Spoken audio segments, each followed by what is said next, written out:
আমার পিছনে একটা দাঁড়ানো ঘর ছিল, যেটা এখন নাই, গত রাতে পুড়ে গেছে।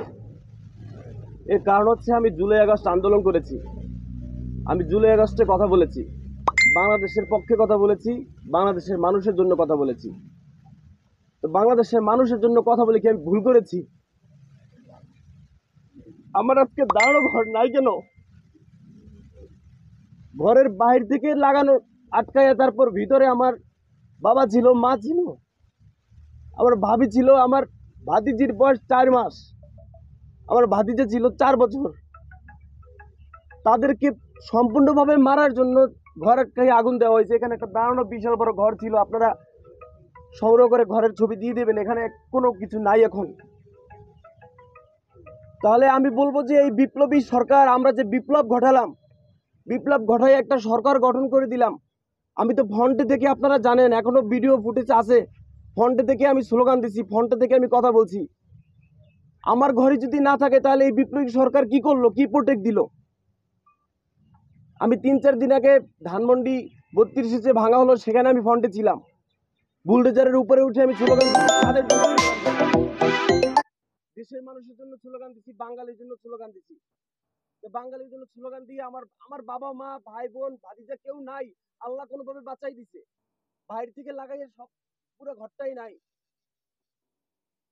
আমি অন্তর্বর্তীকালীন সরকারকে কাটছাট ভাবে বলতে চাই, 7 দিন টাইম, 7 দিন টাইমের ভিতরে যারা জড়িত তাদেরকে শনাক্ত করে বিচারের আওতায় এনে 7 দিনের ভিতরে আমার এই পুরা ঘর লাকড়ি সব সরাইয়া পূর্ণ ঘর স্টার্ট করতে হবে।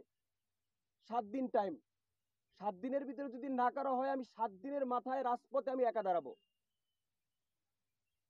আমাকে এই রাজপথে দাঁড়ানোর জন্য টিএসসিতে যেতে হবে না, আমাকে প্রেস ক্লাবে যেতে হবে না, আমাকে সচিবালয়ের সামনে যেতে হবে না। আমি পুরা ঘরের সামনে আমার রাজপথ এখানে দাঁড়াবো। এখানে দাঁড়ানোর জন্য টিএসসি পর্যন্ত জ্যাম লেগে যাবে। আমি বিপ্লব করে হাসিনাকে লড়াইছি, আমরা সবাই মিলে। হাসিনা ভারত বসে আগুন এখানে ধরাই দেয় নাই। আইন শৃঙ্খলা বাহিনীর প্রতি আমি শ্রদ্ধাশীল, চাইলেই সম্ভব।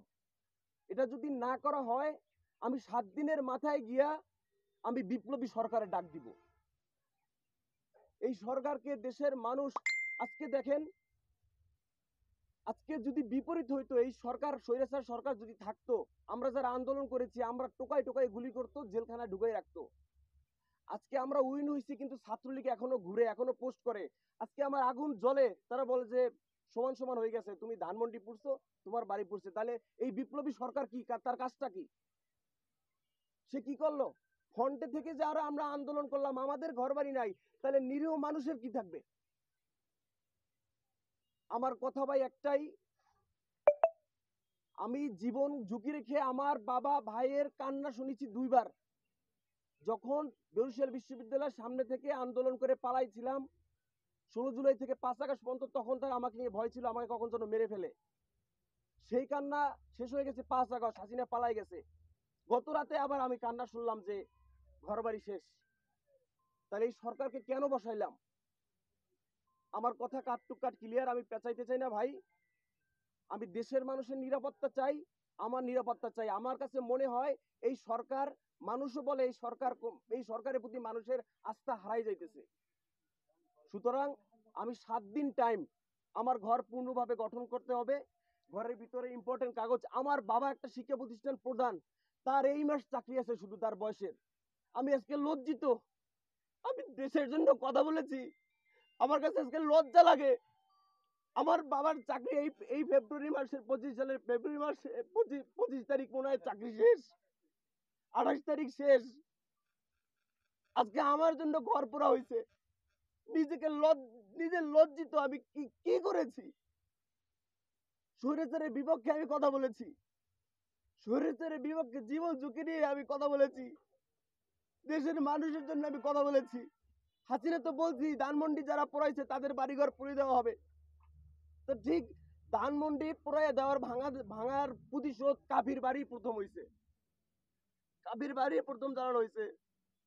আজকে বাবার সন্তান হয়ে নিজের কাছে লজ্জা বোধ হয় যে আমার বাবা এত বছর চাকরি করছে, চাকরির শেষ মাসে এসে তার বাড়িটা নাই।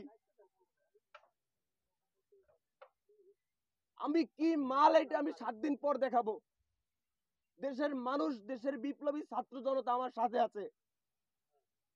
আমি 7 দিনের মাথায় রাজপথে দাঁড়াবো, বিপ্লবী ছাত্র জনতাকে নিয়ে দরকার হয় আমি বিপ্লবী সরকারের ডাক দিব। এই সরকারের উপর 60% মানুষ আস্থা হারাই ফেলছে। কি উচিত ছিল? আমরা যারা ফ্রন্টে আন্দোলন করেছি তাদের প্রোটেকশন দেওয়া দরকার ছিল এই সরকারের। ধানমন্ডি 32-এ বুলডোজারের সামনে স্লোগান দিছি, তার উচিত ছিল না? যারা ফ্রন্টে থেকে স্লোগান দিচ্ছে, মিছিল করছে, মিটিং করছে, যারা জুলাই আগস্টে আন্দোলন করছে তাদেরকে আলাদাভাবে কেয়ার করার কখনো চাইছি? জুলাই আগস্ট আন্দোলন করে কখনো উপদেষ্টা হতে চাইছি? দেখাতে পারবেন? কিছু চাইছি, টাকা চাইছি, পয়সা চাইছি, দেশের মানুষের নিরাপত্তা চাইছি, নিজের নিরাপত্তা চাইছি। সেখানে এখন আমার বাড়ি নাই। লাউড অ্যান্ড ক্লিয়ার ভাইয়া, 7 দিনের মাথায় আমি আমার পোড়াবাড়ির রাস্তায় দাঁড়াবো। আমি আমার পোড়াবাড়ির রাস্তায় দাঁড়াবো। লাস্ট অ্যান্ড ফাইনাল কথা, আমি 7 দিনের ভিতরে সুষ্ঠু তদন্ত করে, এটা হাসিনা তো লাগায় নাই, এখানের মানুষ লাগাইছে, আওয়ামী লীগ লাগাইছে, ছাত্রলীগ লাগাইছে। আইন শৃঙ্খলা বাহিনীর প্রতি আমি শ্রদ্ধাশীল। সম্ভব, মানুষের পক্ষে আইন শৃঙ্খলা বাহিনীর পক্ষে অসম্ভব কিছু না। দেশের মানুষ আগুন লাগাইছে। সুষ্ঠু তদন্ত করে 7 দিনের ভিতরে আইনের আওতায় এনে আমার ঘর পূর্ণভাবে নতুনভাবে গঠন করে দিতে হবে। নতুবা আমি 7 দিনের মাথায় রাজপথে দাঁড়াবো। আমার একটা কাউকে কি সন্দেহ করেন কিনা, সরাসরি কারো নাম বলবেন কিনা? আরেকটা প্রশ্ন আমার, যে আপনি জুলাই আন্দোলনে যে সংগ্রাম করেছেন সে সময় তো আওয়ামী লীগ আসলে আগুন দিল না।